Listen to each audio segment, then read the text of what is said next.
So welcome back, guys. This is the Ninja Movies back again with an all new movie review, and today we're finishing the Psycho series reviews or set of sequel reviews with Psycho 4, the made for TV film The Beginning. Now, if you haven't checked out my Psycho 3 review, definitely do so. Like I said, I thoroughly enjoyed that movie, probably my favorite in the franchise, and this, to be honest, and shockingly, would be probably a close second for me. And I know that's disgusting to some. I'm just going to give it a disclaimer. Like I said in Psycho 3, it depends what you're looking for in this film franchise. This came with a unique plot, and after watching the series Bates Motel, I feel like this represents the story of Norman a whole lot more like the show, really. There's a lot of incestual vibes. This is serving as a prequel, which is... It gets kind of confusing. If you're a person that's a stickler for continuity, you're probably going to hate it right off the bat, because while I didn't mention it in the review of Psycho 3, he does get caught at the end of Psycho 3, and in this film he's obviously happily released. He's actually married, and one of the plots or the plot twist in this film is he wants to kill again, and the person he wants to kill is his wife because she has become pregnant, and he doesn't want the Bates line to continue. So continuity, it really doesn't make sense. Does this follow number 3, or is this just a film that's acting like 2 and 3 never happened? But the film plot is actually just something so unique to me. It's pretty much a radio call film where there's a radio host who's talking with a doctor about young boys that kill their mothers, and Norman decides to call up, and he actually uses a disguised name of Ed, which surely a reference to Ed Gein, who Norman Bates is based on. And it really just goes through his whole backstory of what really made him turn into the monster he was. And to be honest, the chick that plays Norma in this does a bang up job. The young Norman is played by the actor from E.T. I'm blanking on his name, but he did quite a good job. I didn't mind him. And Anthony Perkins, while being quite sick and only dying 2 years after this film, I thought just, really went out on a good, solid piece of work. Like, I really like this. For a made-for-TV movie, it was quite gripping. I thought the acting overall was really good, and the plot was hella interesting.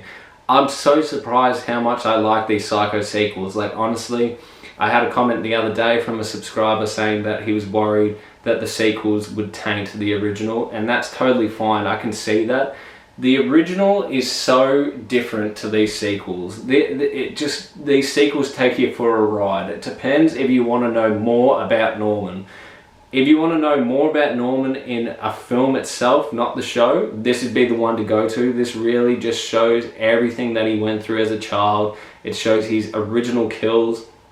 So it shows the very first person he killed, a young girl, and it was all due to sex. And that was by his own hands. That's the only one that he ever claimed that wasn't mother's doing.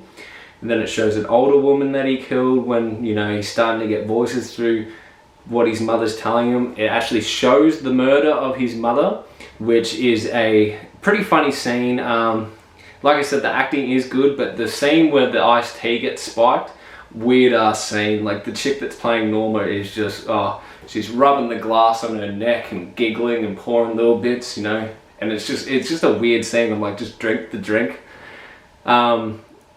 Even just when the incestual vibes, they can make a lot of people uncomfortable, and I don't blame you. But Bates Motel, the show, is like that.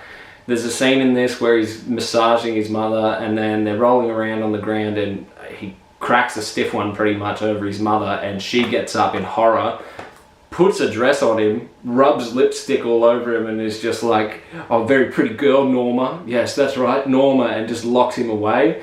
I'm like, yeah, shit would mess with your head. Like, your mum literally dressed you up as a woman and said, "You're sick for massaging me like I asked." It's a weird plot. I thought this was just a solid sequel, man. I think this one doesn't get enough press, I guess, or respect even. It's the lowest rated film, and for me, I just think that 3 and 4 had a lot more value than 2, but it's all up to opinion. I still really like 2. Honestly, I think this is a solid series all around. I think every movie has something different to offer, and that's a pleasant surprise for me. And to be honest, for a made-for-TV movie, this shit is fucking fantastic. Because I was not hopeful looking at this cover. This is a butch cover, dude. They're not selling it well. They are not selling it well.